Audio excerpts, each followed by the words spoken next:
John Ibrahim के बॉलीवुड के film industry में ओहि सितारा सब में से जानल जाइ छै जे एक्शन से ज़्यादा चिन्हाई छथिन। हुनकर अनेको फिल्म सब आयल छै जेमे हुनकर एक्शन ज़्यादा दर्शक सबके पसंद आयल छै। किछु दिन पहले हुनकर जेनाकि पठान, बेदा, द डिप्लोमेटिक फिल्म सब जे आयल छलै ओहिमे का एक्शन सब आरो कतेको फिल्म सब आयल छै।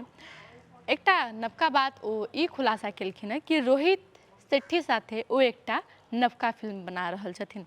ओ फिल्म भारत के कोनो वीर पर आधारित छै जे रियल घटना छै।